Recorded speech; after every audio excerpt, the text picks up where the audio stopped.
গাজীপুরের Kaliakair Mawna two Phulbaria, Kaliakair two Dhamrai Nabinagar মহাসড়কের পাশে সড়ক ও জনপথ অধিদপ্তরের অধিগ্রহণকৃত জমিতে অবৈধ দোকানপাট সরিয়ে নেওয়ার জন্য গত 24 এপ্রিল গণবিজ্ঞপ্তি প্রকাশ করে সড়ক ও জনপথ অধিদপ্তর।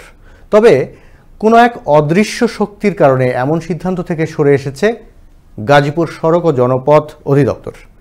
এতে ক্ষোভের সৃষ্টি হয়েছে জনজীবনে।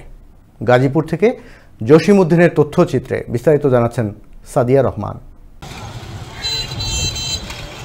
সড়ক ও জনপদ অধিদপ্তরের জমি জবরদখল করে দোকানপাট নির্মাণের মাধ্যমে রমরমা ব্যবসা করছে প্রভাবশালী ভূমিদস্যুরা। কালিয়াকৈর আওয়ামী লীগের পেতাত্তাদের ভেলকিতে গাজীপুর সড়ক ও জনপদ অধিদপ্তরের গণবিজ্ঞপ্তির নোটিশ দেওয়ার পরও অভিযান থেকে পিছিয়ে গেছে সড়ক বিভাগ। এতে জনমতের সৃষ্টি হয়েছে বিভিন্ন প্রশ্নের। স্থানীয়দের দাবি, মোটা অঙ্কের উৎকোচের বিনিময়ে অভিযান বন্ধ করা হয়েছে। সড়ক জনপদ যে দায়িত্বে যারা আছে তারা কি এখানে তাদের কোনো ব্যর্থতা আছে, তাদের কোনো গাফিলতি আছে? আমি বুঝতেছি না তারা কেন এই জিনিসগুলোকে রিমুভ করতেছে না। কোনো অবৈধ শক্তি এখানে কাজ করছে। বিএনপির পার্টি অফিস ভেঙে দিলেও কেন অবৈধ স্থাপনা ভাঙ্গা হচ্ছে না, এমনটাই দাবি কালিয়াকৈর বিএনপির অঙ্গ সংগঠনের।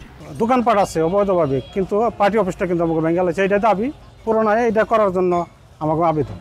ঢাকঢোল পিটিয়ে গণবিজ্ঞপ্তি প্রকাশ করে কেন হঠাৎ এ অভিযান বন্ধ করা হলো, এ প্রশ্নের উত্তর খুঁজছেন এলাকাবাসী। দ্রুত উচ্ছেদ অভিযানের মাধ্যমে অবৈধ স্থাপনা ভেঙে সরকারি জমি উদ্ধার করার দাবি সচেতন মহলে।